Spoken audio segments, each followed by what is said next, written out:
আসসালামু আলাইকুম রহমতুল্লাহ বারাকাতু। তোমাদের প্রিয় উপন্যাস সঙ্গীন প্রেরণায় শক্তি সুরায় রাখা পর্ব 27। গধূলি বেলা চলমান, তবে আকাশের অবস্থা দেখে মনে হচ্ছে অমাবস্যার রাত। পুরো আকাশ ঘুটঘুটে কালো মেঘে ছেয়ে আছে।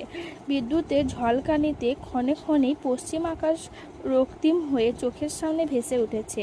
তার সাথে বাতাসের তাণ্ডব তো আছেই। ঝিরিঝিরি বৃষ্টি পড়ছে সেই বিকেল থেকেই।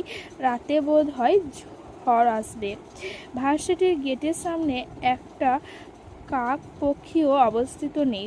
সবাই যে যার মতো চলে গিয়েছে। শুধুমাত্র ওরই ছাতা হাতে নিয়ে সে কখন থেকে বাসের জন্য দাঁড়িয়ে আছে। শেষ বাসের এখনও সময় হয়নি, কিন্তু এই ঝড়ের মাঝে শেষ বাস আসবে কিনা সন্দেহ।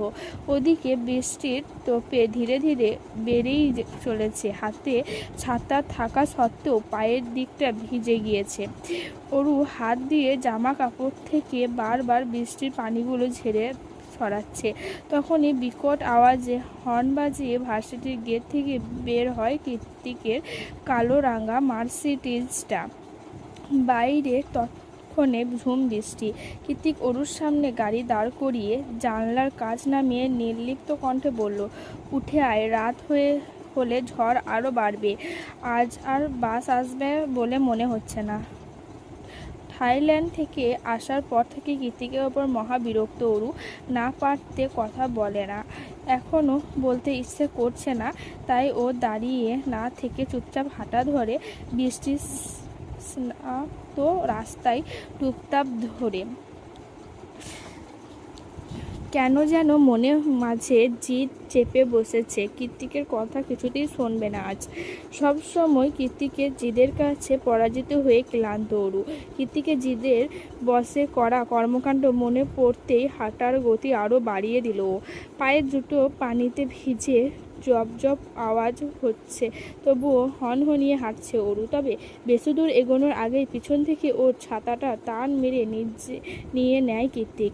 মাথার উপর থেকে ছাতা সরে যাওয়ায় কয়েক মুহূর্তের মাঝেই ঝুম বৃষ্টিতে কাক ভেজা হয়ে যায় অরু। কৃত্তিক ও তাই। Formal dress up, black shoes, wristwatch সব কিছু ভিজে একাকার। হুট করে ছাতা কেড়ে নেওয়াতে অরু ভুরু কুঁচকে পেছনে ঘুরে দেখতে পায় ওর হ্যালো কিটি ছাতা তার বেহাল দশা করে ছেড়েছে কৃত্তিক। সেটাকে দুমড়ে মুচড়ে ভেঙে ডাস্টবিনে ছুঁড়ে মেরেছে কৃত্তিক। বলল, এবার যা। অরু কম যায় না। কৃত্তিকের বাক্য শ্রবণের সঙ্গে সঙ্গে বৃষ্টির মাঝেই হাঁটা ধরে সামনের দিকে। তবে দ্বিতীয়বার স্পর্ধা দেখিয়ে আর পার পেল না অরু। সামনের দিকে এক কদম দিয়েছে কি দেয়নি তার আগেই ওর বুকের কাছে জামাটা খামচে ধরে কৃত্তিক। এভাবে হঠাৎ আক্রমণে কেঁপে ওঠে অরুর। হকচকিয়ে বলে, কি করছেন, জামাটা ছিঁড়ে যাবে তো। কৃত্তিক ওর কথায় পরোয়া না করে অরুর চোখের দিকে নিজের বাজ পাখির মতো তীর্যক চাহনি নিক্ষেপ করে বলল, কথা শুনছিস না? অনেক সাহস বেড়ে গিয়েছে দেখছি। আমার সামনে তেজ দেখাতে এলে সোজা গাড়িতে নিয়ে বাসর সেরে ফেলবো। আর তুই এটা ভালো করেই জানিস আমি যা বলি তাই করি। তাই নিজের ভালো চাইলে চুপচাপ গাড়িতে গিয়ে বস। কৃত্তিকের লাগামহীন কথার পাচ্ছে গলার স্বর মুহূর্তেই ক্ষীণ হয়ে এলো অরুর। বরাবরের মতো এবারও কৃত্তিকের জিদের কাছে হেরে গেলে ভেজা শরীর নিয়ে চুপচাপ গাড়িতে বসে পড়ল ও। অরু গাড়িতে বসতেই কৃত্তিক এসে ড্রাইভিং সিটে বসে গাড়ি স্টার্ট দেয়। বাইরের বৃষ্টির রিমঝিম আওয়াজ, গাড়ির হাই কোয়ালিটির জানালা ভেদ মোটেই ভেতরে আসতে পারছে না। চারিদিকে পিনপতন নীরবতা। শুধু একটু পরপর নীরবতা ভেঙে সশব্দে হাঁচি দিচ্ছে কৃত্তিক। হাঁচি দিতে দিতে চোখ নাক লালচে বর্ণ ধারণ করেছে তার। সেই কখন থেকে মানুষটা একধারে হাঁচি দিচ্ছে দেখে অরু একটু আগ বাড়িয়েই বলল, বৃষ্টিতে ভিজে আপনার ঠান্ডা লেগে গেল বোধ হয়। কৃত্তিক আবারও হাঁচি দিতে যেয়ে নিজের সংবরণ করে বলে, গত দুদিন ধরে জ্বর, তাই হয়তো বৃষ্টির পানিতে পুনরায় ঠান্ডা লেগে গিয়েছে। কৃত্তিকের কথায় অরু বেশ অবাক হয়। একই বাড়িতে থাকে ওরা তিনজন, অথচ একটা মানুষের গত দুদিন ধরে জ্বর, ওরা সেটা জানেই না। আর কৃত্তিকই বা কেমন? জ্বর হলে মানুষ এতটা স্বাভাবিক কী করে থাকতে পারে? মুখ দেখে বোঝার উপায় নেই যে মানুষটার শরীর খারাপ, সবসময় সেই রাগী রাগী ভাব। উত্তাল প্রকৃতির রাত বাড়ার অপেক্ষা করেনি আর। সন্ধ্যা রাতেই শুরু করে দিয়েছে তীব্র ঝড়ের তাণ্ডব। অনুর সাথে মাত্রই কথা হলো অরুর। সেও ঝড়ের মাঝে কোনো এক ক্যাফেতে আটকা পড়েছে। সাথে অবশ্য প্রত্যয় আছে, চিন্তা করার কারণ নেই। অনুর সাথে কথা হওয়ার পরপরই বিদ্যুৎ চলে গিয়েছে। এভাবে বিদ্যুৎ চলে যাওয়ায় অরু একটু ভড়কে গেল। অন্য সময় বিদ্যুৎ গেলেও বাইরে থেকে আসা সোডিয়ামের আলোয় আলোকিত থাকে হলরুম, অথচ আজ নিকোষ কালো ঘুটঘুটে অন্ধকার। ব্যাপারটা বোঝার জন্য কাছের দেওয়ালে উঁকি দিতেই অরু দেখতে পায় বাড়ির বাইরে রাস্তায় কোথাও এক ফোঁটা আলো নেই। হয়তো ঝড় বৃষ্টিতে কোথাও বিদ্যুৎ তার বিচ্যুত হয়ে এমনটা, কিন্তু এই মুহূর্তে চারিদিকের এমন তীব্র অন্ধকার অরুর কেমন গা ছমছম করছে। ও কোনো রকমের অন্ধকারে সিঁড়ি হাতড়ে কৃত্তিকের রুমের দিকে পা বাড়ায়। কৃত্তিক রুমেই আছে, অথচ ওর রুমটাও পুরোপুরি তিমিরে ঢাকা। একটু সময় নিয়ে খুঁজতে খুঁজতে কৃত্তিকের রুমের দরজার বাইরে কয়েকবার টোকা মেরে অরু মিনমিনিয়ে বলে, একটু ফোনের ফ্ল্যাশটা অন করবেন, ভয় করছে। অরু বলার সঙ্গে সঙ্গে কৃত্তিক মোবাইলের ফ্ল্যাশ অন করে বলল, ভেতরে আয়। অরু দরজা ঠেলে ভেতরে ঢুকেই মৃদু আলোতে দেখতে পায় কৃত্তিক কমফর্টার মুড়ি দিয়ে শুয়ে আছে আর গতানুগতিকের চেয়ে একটু জোরে জোরে নিঃশ্বাস নিচ্ছে। অরু জানে কৃত্তিক এখন এমনটা করে, তাই ও এগিয়ে গিয়ে শোধালো, জ্বর বেড়েছে? আমি কি একটু চেক করে দেখবো? কৃত্তিক হাসির স্বরে জবাব দিল, নিষেধ করেছি? অরু এবার একটু সংকোচ নিয়ে কৃত্তিকের কপালে হাত ছোঁয়ায়, অতঃপর বলে, আপনার অনেক জ্বর, কি করে ঠিক আছেন বলুন তো? কথাটা বলে অরু মোবাইল হাতে নিয়ে উঠতে নিলে কৃত্তিক নিজের তপ্ত হাত দিয়ে অরুর হাত টেনে ধরে শোধায়, কোথায় যাচ্ছিস? অরু পেছন ঘুরে বলে, কাপড় ভিজিয়ে নিয়ে আসছি, মাথায় জলপট্টি দিলে ভালো লাগবে, ততক্ষণ একটু অন্ধকারে থাকুন।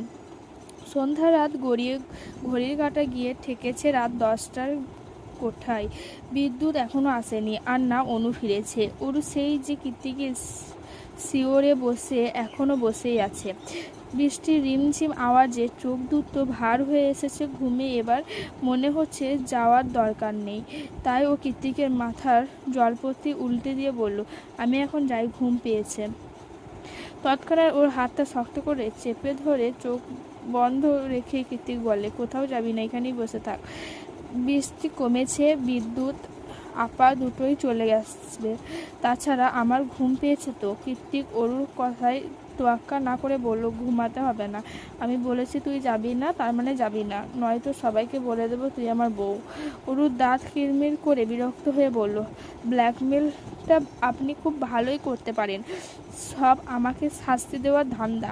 কৃত্তিকের সাথে কথাই না পেরে আগতরে অরু ঘুম ঘুম চোখ নিয়ে টলতে টলতে কৃত্তিকের কাছেই বসে থাকে। একটা শ্বাসরুদ্ধকর পরিস্থিতিতে পড়ে খুব ভোরে ঘুম ভেঙেছে অরুর। কেমন যেন গরম লাগছে সব কিছু, গলার কাছে গরমটা একটু বেশিই লাগছে। চোখ দুটো তখনও খোলেনিও, তবে আশেপাশে সুঘ্রাণটা বারবার নাকে এসে সুরসুরে দিচ্ছে। চন্দন কাঠের স্নিগ্ধ মন মাতানো সুবাস। একটা লম্বা শ্বাস টেনে সুবাসিত বাতাসটা ভেতরে পুড়ে নিয়ে নেড়ে চেড়ে উঠে অরু। কিন্তু এ কি, নাড়াচাড়া করার কোনো উপায়ন্ত নেই। মনে হচ্ছে হাত পা কেউ বেঁধে রেখেছে, কিন্তু কে দেখাবে এই দুঃসাহস? নিজেকে এভাবে বাঁধনে আবিষ্কার করে আচমকায় চোখ খোলে অরু। চোখ খোলার সঙ্গে সঙ্গে দুনিয়া দুলে ওঠে ওর। অরু কৃত্তিকের বিছানায় কৃত্তিকের সাথে ঘুমিয়ে আছে। কৃত্তিক নিজের হাত পা দিয়ে অরুকে আষ্টে পৃষ্ঠে জড়িয়ে ধরে নিজের বুকের মধ্যে নিয়ে নিশ্চিন্তে ঘুমাচ্ছে। অরুর লম্বা চুলগুলো কৃত্তিকের কালো টি শার্টের সাথে মিলে মিশে একাকার। এভাবে কৃত্তিকের পাশে নিজেকে আবিষ্কার করে অরু ঘাবড়ে গিয়েছে। মনে মনে ভাবছে, আপা জানলে কেলেঙ্কারি হয়ে যাবে, আমার এক্ষুনি চলে যাওয়া উচিত। কৃত্তিকের পিঠের নিচ থেকে নিজের চুলগুলো আস্তে করে টেনে বার করতে করতেই অরুর চোখ চলে যায় কীর্তিকের ঘুমন্ত মুখের দিকে। এত রাগ, এত জিদ, এত বেপরোয়া স্বভাব, কোনো কিছুর লেশমাত্র নেই ঘুমন্ত মুখটাতে। এখন যা রয়েছে সেটা কেবলই আকর্ষণ। যে কেউ এই ঘুমন্ত মুখটা দেখলেই তীব্র আকর্ষণ অনুভব করবে। কি সুন্দর চেহারা, মাশাআল্লাহ। ঘুমের মাঝে কীর্তিক খানিকটা নড়ে চড়ে উঠতেই ঘুম ছুটে যায় অরুর। ও দ্রুত বিছানা ছেড়ে চুলগুলো হাত খোপা করতে করতে বেরিয়ে যায়। যাওয়ার আগে কি ভেবে যেন আরও একবার ফিরে এসে ঘুমন্ত কীর্তিকের কপালে হাত ছোঁয়ায়। অতঃপর মনে মনে নিশ্চিন্ত হয়ে বলে, যাক, তীব্র জ্বরটা কমে গিয়েছে, এখন আমি দ্রুত ভাগি। রুমে আসতেই দুপা থমকে যায় অরুর। আপা এখনও ঘুমিয়ে আছে। এই ফাঁকে কিছু একটা অজুহাত বানাতে হবে, কিন্তু বানানো যায়। অরু যখন অজুহাত ভাবতে ভাবতে দাঁত দিয়ে নখ কাটায় ব্যস্ত, তখনই আড়মোড়া ভেঙে অনু বলে, কিরে, এত সকালে আবার কোথায় যাচ্ছিস? অরু ধরা পড়ে যাওয়ার চোরের মতো আমতা আমতা করে বলে, কোথাও না, এই এখন আবার কোথায় যাব? অরুর কথায় গুরুত্ব না দিয়ে অনু পুনরায় শুধালো, হ্যাঁ রে, কাল কখন এসেছিলি ঘুমাতে? অরু ভুরু কুঁচকে বলে, কোথা থেকে আসবো?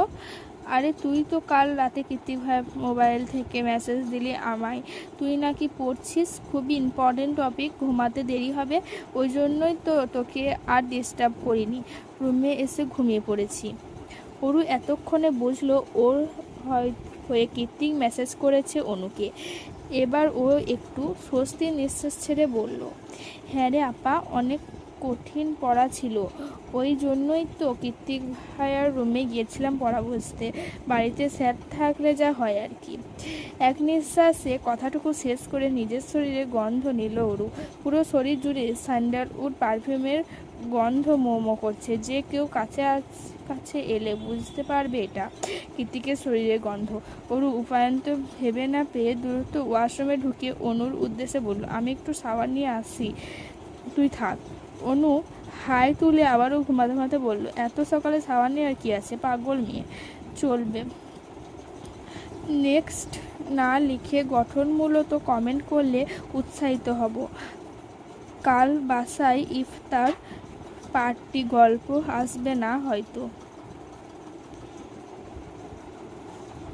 রোববারের সকাল। যান্ত্রিক জীবনে অভ্যস্ত মানুষগুলো আজ ছুটির দিন। বাইরে প্রখর রোদের পূর্বাভাস। গত কয়েকদিনের বৃষ্টির শেষে আজই বোধহয় সূর্যের মুখ দেখতে পাবে ধরণী। ভেজা স্যাঁতস্যাঁতে পরিবেশ উবে গিয়ে শুকিয়ে যাবে পিচ ঢালা ঝকঝকে রাস্তাঘাট। তবে সেই রাস্তায় পদচারণার তাড়া আজ খুব একটা কারোরই নেই। ছুটির দিন বলে কথা, যেহেতু ছুটির দিন সেহেতু আজ ভার্সিটি নেই। অরু আজ বেশ বেলা করে ঘুম থেকে উঠেছে।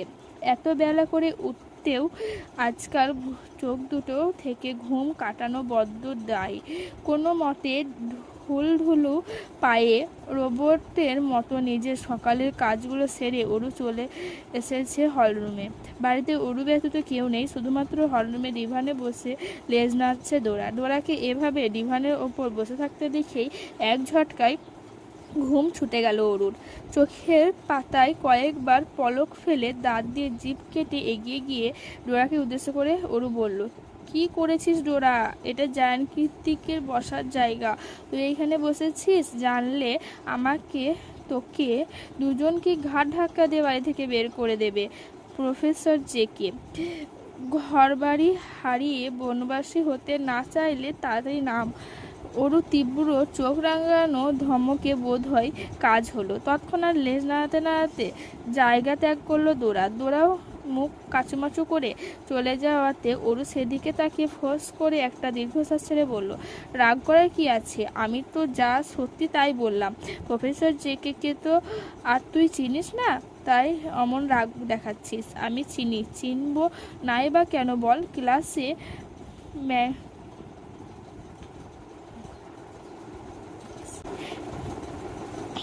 এই সময় কে কল দিল? অরু ঠোঁট কামড়ে ফোনের উপাসে মানুষটাকে আন্দাজ করতে না পেরে সহসা এগিয়ে গিয়ে ফোন কানে ধরল। ফোন কানে নেওয়ার সঙ্গে সঙ্গে ওপাশ থেকে ভেসে এলো অনু উচ্ছ্বাসিত ক্রন্দনরত আওয়াজ। গলার অসম্ভব খুশি আর চোখে অশ্রুসিক্ত নোনা জল ধরে রেখেছে অনু বলল, অরু দ্রুত নার্সিংহোমে চলে আয়, মা তোকে দেখতে চাইছে। অনুর কথায় চোখ দুটো বড় বড় করে অরু অবিশ্বাসের সুরে দ্বিতীয়বার শোধায়, কি বলছিস আপা, সত্যি মা আমাকে খুঁজছে? হ্যাঁ রে বোন, মা তোকে খুঁজছে, এলেই দেখতে পাবি। অনু সঙ্গে সঙ্গে অরুও এবার ব্যথা তুলল, খুশিতে ডুকরে কেঁদে উঠল। হ্যাঁ সূচক মাথা নাড়িয়ে বলল, আমি এক্ষুনি আসছি আপা, এক্ষুনি আসছি। ওর কথায় হাই জানিয়ে অনু কল কেটে দিলে অরু দ্রুত ব্যস্ত হয়ে পড়ে রেডি হওয়ার জন্য। অপারেশনের পরে মায়ের জ্ঞান ফিরেছে বেশ কয়েকদিন আগেই, তবে তখনও এত বড় অপারেশন দুর্বলতা কাটিয়ে উঠতে পারেনি বলে কথা হয়ে ওঠেনি মায়ের সাথে। আজ বোধ হয় মা পুরোপুরি সুস্থ হলো। অসম্ভব খুশিতে পাগল পাগল লাগছে অরুর। আজ আবারও কতগুলো দিন পর মাকে সেই আগের মতো দেখতে পাবে অরু। না আর অপেক্ষা করা যাচ্ছে না কোনো মতে। পরিপাটি হয়ে হাতের পার্সটা নিয়ে দরজা লক করে অরু দৌড়াতে দৌড়াতে বেরিয়ে গেল কৃত্তিকের আলিশান বাড়ি থেকে। হসপিটালে এসে দৌড়াতে দৌড়াতে করিডর পেরিয়ে মায়ের কেবিনের সামনে এসে পা দুটো থমকে গেল অরুর। ভেতরে মা কথা বলছে, সুস্পষ্ট আওয়াজ। কতদিন পর মায়ের কথা কানে আসছে। হৃদয়টা গুমট আবহাওয়ার মতো হাঁসফাঁস করছে ওর। মনে পড়ে যাচ্ছে শুরু থেকে সবকিছু। অত বড় কীর্তিকুঞ্জে দিনের পর দিন দু বোন কষ্ট করা, প্রতিদিন ইমেল পাঠানো, ইমেলে রিপ্লাই না আসার এক রাস অপেক্ষা, গুছিয়ে নেওয়া, মানিয়ে নেওয়া, মামির ছুরিকাঘাতের মতো কথার ছোবল, শেষমেশ জায়ান-কৃত্তিকের জোরজবস্তি রাজি হওয়া। এত কিছুর বিপরীতে এখন এই মুহূর্তে মায়ের একটু আওয়াজ শুনে মনে হলো সব দুঃখ ভ্যানিশ। এই জীবনে দুঃখের কিছুই ঘটেনি। এই যে কেমন সুখ উপচে পড়ছে দু চোখে কার্নিশ বেয়ে। কান দুটো অসম্ভব হালকা লাগছে। বয়স কমে গিয়ে নিজেকে মায়ের ছোট্ট বাচ্চা মনে হচ্ছে। আর কি চাই? খানিকক্ষণ কেবিনের বাইরে দাঁড়িয়ে থেকে নিজের ভলিয়ে ওঠা অশান্ত হৃদয়টাকে শান্ত করে তবেই দরজা ঠেলে ভেতরে প্রবেশ করলো অরু। চোখ দুটো তখনও অভিমানী জলে টুইটুম্বর ওর। কয়েক মিটার দূরত্বে বসে আছে মা, পরনে তার হসপিটালের বরাদ্দকৃত আসমানি রঙের পাজামা সেট। হাতের ক্যানোলা এখনো খোলা হয়নি, তবে চোখে মুখে স্নিগ্ধতা ছাড়াছড়ি।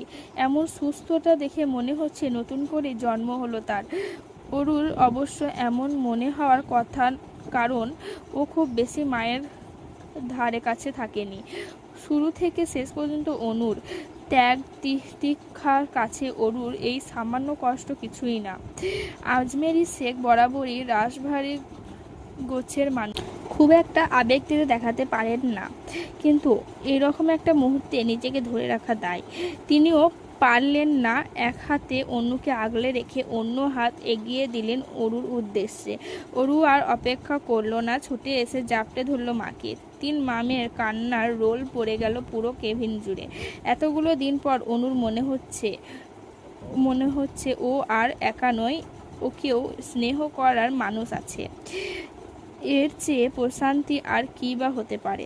আজমেরি শেখ দুই মায়ের মাথায় চুমু খেয়ে বললেন, সব ঠিক হয়ে গিয়েছে সব, আর দুঃখ নেই তোমাদের মা, সুস্থ হয়ে গিয়েছে দেখো। জবাবে অনু কেঁদে কেঁদে বলল, তুমি আবারও আমাদের বুকে টেনে নিয়ে আদর করছো, এর চেয়ে সুখের আর কী হতে পারে মা। আমরা পেরেছি, আমি আর অরু হাল ছাড়িনি, আমরা তোমাকে ফিরে পাবার আশা ছাড়িনি, ভবিষ্যতেও ছাড়বো না। আমার শরীরে একটু ত্রুটিও হতে দেবে না আমরা। ওদের কান্নাকাটির মাঝেই চেক আপের উদ্দেশ্যে কেবিনে প্রবেশ করেন ডাক্তার এডওয়ার্ড। ডক্টরের হঠাৎ আগমনে তিনজনই কান্নাকাটির ভাটি পড়ল এতক্ষণে।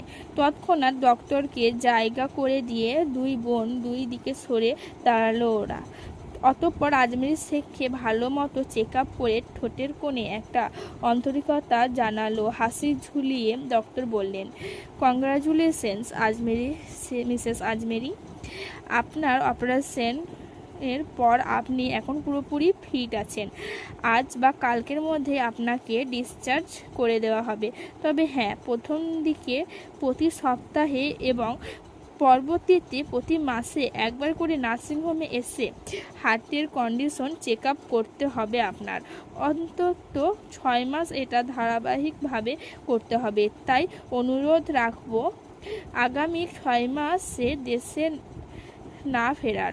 6 মাস পরে যখন আপনার হার্টের কন্ডিশন পুরোপুরি স্টেবল হয়ে যাবে তখন আপনি যে কোনো সময় দেশে ফিরতে পারবেন। আজমারি শেখ বরাবরই যথেষ্ট স্মার্ট এবং দক্ষ মহিলা। ইংরেজিতেও তিনি যথেষ্ট পারদর্শী। জামশেদজানের সাথে দেশ ঘুরে ব্যবসা সামলেছে, পারদর্শী হওয়ারই কথা। তাই তিনি নিজ থেকেই ডক্টরকে শোধালেন, ডক্টর এডওয়ার্ড, 6 মাসে থাকতে হবে? ডক্টর এডওয়ার্ড স্নেহ হেসে জবাব দিলেন, ডিপেন্ড অন ইয়োর হার্ট যত তাড়াতাড়ি আপনার শরীরের সাথে খাপ খাওয়াতে পারবে আপনি তত তাড়াতাড়ি ফিরতে পারবেন। ডক্টরের কথায় আজমির শেখ হ্যাঁ সূচক মাথা নাড়লেন। ডক্টর অনুকে কিছু দিক নির্দেশনা দিয়ে কেবিন থেকে চলে যায়। ডক্টর বেরিয়ে যাওয়ায় কয়েক মিনিটের মাথাতেই একটা ফ্লেভার বুকে নিয়ে কেবিনে ঢুকলো প্রত্যয়। অনু তখনও বসে বসে ডক্টরের বলা কথাগুলো নোট করছিল ডায়েরিতে। অরু মায়ের জন্য কমলার খোসা ছাড়াচ্ছিল। প্রত্যয় এক ঝলক অনুর দিকে তাকিয়ে সোজা গিয়ে আজমির শেখের সামনে দাঁড়িয়ে পড়ে। হাতের বুকেটা সাথে এগিয়ে দিয়ে বলে, কংগ্রাচুলেশনস ম্যাম, আমি Pratyay Ehsan, CFO of JK group. Azmir Sheikh বুকেটা গ্রহণ করে বলে, হ্যাঁ জানি, জামশেদ আপনাকে কীর্তিকের জন্য আমেরিকা পাঠিয়েছিল। আজমির শেখের কথায় অনু দুজনেই প্রত্যয়ের মুখপানে দৃষ্টিপাত করলো। অনু প্রত্যয়কে দেখে একটু ইতস্ত হলো, কেমন যেন লজ্জা লাগছে ওর। ওদিকে অরু বেচারি কীর্তিকে নামটা শোনা মাত্রই ভাবছে, সারা সকাল কীর্তিকে দেখা নেই, কোথায় গেল লোকটা। আজমির শেখের কথায় প্রত্যয় সমোহনী হাসি দিয়ে বলল, ইয়েস ম্যাম, আপনি ঠিকই ধরেছেন, আমি কীর্তিক ভাইয়ের অ্যাসিস্ট্যান্ট। ওনার হয়ে কোম্পানির সকল দায়িত্ব আমি সামলাই। উনি কখনোই JK গ্রুপে হস্তক্ষেপ করেন না, আর না উনি কোম্পানি থেকে কোনোরূপ সম্মানই গ্রহণ করেন। আজমির সে কিছু একটা ভেবে বলল, যাই হোক, আপনি এসেছেন ভালোই হয়েছে। আমার জন্য ইমিডিয়েট একজন অ্যাসিস্ট্যান্ট ব্যবস্থা করুন। আর হ্যাঁ, হসপিটালের আশেপাশে একটা অ্যাপার্টমেন্ট রেন্ট করুন। যেহেতু আরও 6 মাস থাকতে হচ্ছে, সেহেতু আমি আমার মেয়েদের নিয়ে সেখানেই উঠব। জানকীর্তিক চৌধুরী আমার অবর্তমানে আমার মেয়েদের সাহায্য করেছে, থাকতে দিয়েছে, আমি তার প্রতি অন্তঃস্থ থেকে কৃতজ্ঞ। তবে তার সাথে একই ছাদের নিচে থাকতে আমি আগ্রহী নয়। প্রত্যয় রোবটের মতো দাঁড়িয়ে আজমেরি শেখের সকল হুকুম শুনে গেল। অতঃপর ছোট করে, ওকে ম্যাম, আমি সব কিছুর ব্যবস্থা করি বলে কেবিন থেকে বেরিয়ে যায়। আজমির শেখের হুট করেই এতগুলো সিদ্ধান্তে অনুর কোনোরূপ ভাবান্ত না হলেও অরু কেমন যেন ভেতরে ভেতরে সূক্ষ্ম চিনচিন ব্যথা অনুভব হচ্ছে। চারদিকে সুখের জোয়ারে পরিপূর্ণ, তবুও কিসের অসম্পূর্ণতা হৃদয়ে এই চিনচিন ব্যথা জানা নেই অরুর।